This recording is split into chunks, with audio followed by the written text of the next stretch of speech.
Hello everyone, my name is Srishti Jayant Deshmukh. I'd like to start by first telling you about the organization of notes. Now I feel that the syllabus which we have got, the UPSC syllabus, is our guiding light. इसीलिए एक UPSC syllabus की copy मैंने अपने study table पर हमेशा रखी. उसके साथ ऑर्गेनाइजेशन ऑफ नोट्स एक दूसरा पॉइंट है जिस पे आपको सबसे ज़्यादा काम करने की ज़रूरत है, क्योंकि मैंने भी यही किया. अपने नोट्स को मैंने अपने सिलेबस को अलग अलग टॉपिक्स में हम डिवाइड जैसे कर लेते हैं वैसे डिवाइड किया और हर टॉपिक को मैंने एक अलग फोल्डर बनाया. तो उससे रिलेटेड जो भी मुझे एडिटोरियल कहीं न्यूज़पेपर में या कहीं इंटरनेट पे ऑनलाइन मैंने उसके बारे में पढ़ा, तो वो सारा मटेरियल मैंने उस एक फ़ोल्डर में डाल दिया.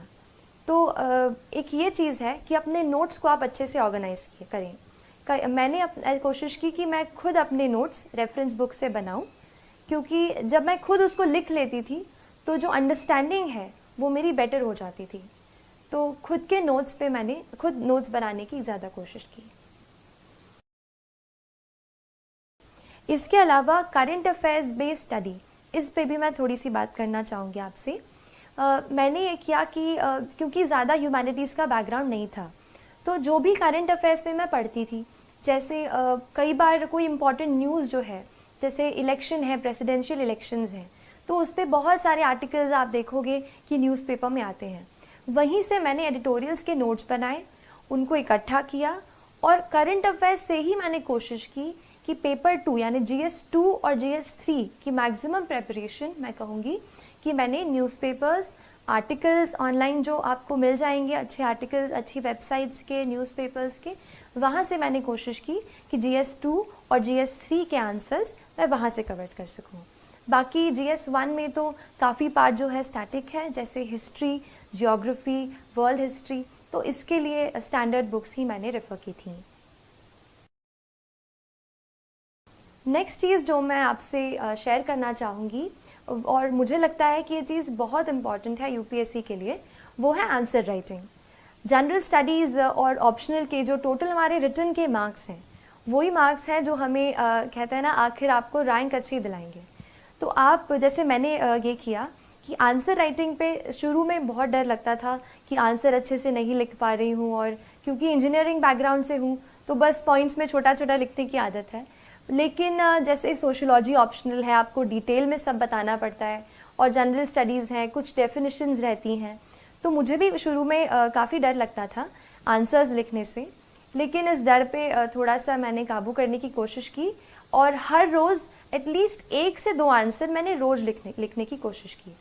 तो ये चीज़ मैंने की, 1-2 आंसर 1-2 मैं रोज़ लिखती थी.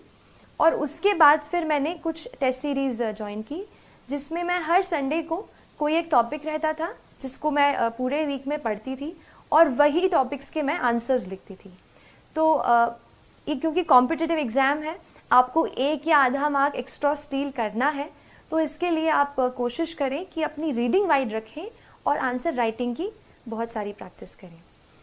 आंसर राइटिंग की अगर बात कर रही हूँ तो ये बता देती हूँ कि थोड़ा सा मैंने कोशिश की कि कुछ ऐसे सॉल्ट जैसा अपने आंसर में ऐसा स्प्रिंकल करूँ कि आंसर की क्वालिटी अच्छी हो जाए और एग्जामिनर थोड़ा एक्स्ट्रा मार्क्स दे दे. तो इसके लिए मैंने कोशिश की, जैसे फैक्ट्स कहीं से अपन जैसे न्यूज़पेपर पढ़ते हैं, कोई फैक्ट्स पढ़ते हैं, उसको मैंने पहले एक बुक में अलग से नोट कर लिया था. वो फैक्ट्स फिर मैंने एग्ज़ाम के बहुत जल्दी पहले ही एग्ज़ाम के जस्ट पास में ही मैंने वो लर्न कर लिए वो फैक्ट्स. फिर जैसे कुछ क्वेश्चंस ऐसे हैं जहाँ पर हम कुछ डेफिनेशंस लिख सकते हैं, तो जब आप आंसर को शुरू करते हैं तो आप उस डेफिनेशन से स्टार्ट कर सकते हैं. इसके अलावा कुछ कमेटी की रिपोर्ट्स होती हैं, जैसे ARC रिपोर्ट्स होती हैं, या फिर एक और बहुत इम्पॉर्टेंट रिसोर्स जो मैंने बहुत ही ज़्यादा यूज़ किया है वो है नीति आयोग का 3 ईयर एक्शन एजेंडा. ये जो एक डॉक्यूमेंट है, इसमें आपको गवर्नमेंट की सारी स्कीम्स एक जगह पर मिल जाएंगी. So you understand the perspective of the government. और वो मैंने पूरा डॉक्यूमेंट, उसमें काफ़ी टाइम लगा पढ़ने को, बट जब मैंने एक बार पढ़ लिया था तो काफ़ी कुछ मैं उसका अपनी आंसर्स में कोट कर पाई. तो जो भी गवर्नमेंट के डॉक्यूमेंट्स हों, जैसे इकोनॉमिक सर्वे आता है, बजट आता है, ये आप बिल्कुल अच्छे से पढ़ें. मैंने भी पढ़ा और इसको फिर मैंने कोशिश की कि आंसर में लिखूं. और एक और लास्ट चीज़, आंसर्स में आप थोड़ा सा कहीं फ्लो चार्ट या कहीं इंडिया का मैप, ऐसे भी आप घर से प्रैक्टिस पहले से जब आप आंसर राइटिंग करते हो आप उसमें प्रैक्टिस करो। मैंने एक शीट में जो भी मुझसे लगा कि ये यूज़ हो पाएगा, मैंने एक जगह पे सारी ड्राइंग्स ऐसे फ्लो चार्ट्स इकट्ठा कर लिए थे और वही फिर मैं रिवाइज़ करके आंसर हॉल में जो भी राइटिंग हॉल था वहाँ गई। तो उससे मुझे लगता है कि आंसर्स मैं अच्छे लिख पाई और तय वक्त में, यानी जो हमें 3 आवर्स का टाइम मिलता है उसमें मैंने कोशिश की कि मैं सारे आंसर्स जो है वो कंप्लीट करके आऊँ। मैं थोड़ा सा आपको एक और लास्ट चीज़ बताना चाहूँगी टेस्ट के बारे में। कई बार हम सोचते हैं कि टेस्ट हमें बहुत सारे देने हैं एंड मैंने भी पहले ये टेस्ट किया है कि टेस्ट सीरीज़ बहुत ज़रूरी है। टेस्ट सीरीज़ इसलिए इम्पॉर्टेंट हो जाती है क्योंकि हमें घर बैठे ये नहीं पता चलता कि हमारा क्या लेवल है, क्या स्टैंडर्ड है, क्या हम उस तरीके का एग्ज़ाम में परफॉर्म कर पाएंगे। तो ऐसे डाउट्स मुझे भी थे।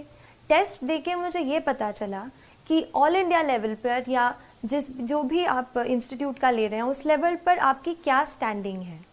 तो इसके लिए आप टेस्ट ज़रूर लगाने की कोशिश करें। लेकिन इसमें एक और चीज़ मैं ऐड करूँगी। टेस्ट हम काफ़ी देते हैं, जैसे मान लीजिए प्रीलिम्स का टेस्ट है, हम 100 क्वेश्चंस तो अटैम्प्ट कर लेते हैं लेकिन उसके बाद इतने एग्जॉस्ट हो जाते हैं कि उसको रिवाइज़ ही नहीं करते। ये मत कीजिए।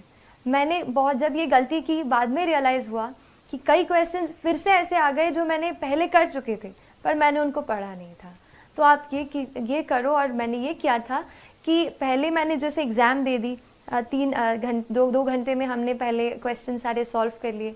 उसके बाद आप घर जाके अपने जहाँ आप पढ़ते हैं सारे क्वेश्चन को एक एक करके फिर से पढ़िए, जो भी उनका सोर्स है वहाँ से पढ़िए, उसको रिवाइज़ कीजिए या फिर मैंने उसको अलग एक कॉपी में नोट कर लिया था, जो भी इम्पॉर्टेंट पॉइंट्स मुझे टेस्ट से मिलते थे फिर उसको मैंने अलग से रिवाइज़ किया। The motivation that I got to prepare for this exam came through the preparation itself.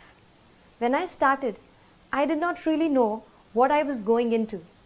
But when I started reading much and more, I found out that there are many people in this world, in our country, who are unfortunate, more unfortunate than we ever can be.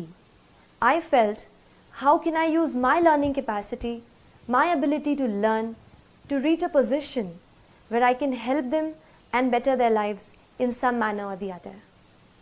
तो यही motivation रहा throughout my preparation and it pushed me through the entire process.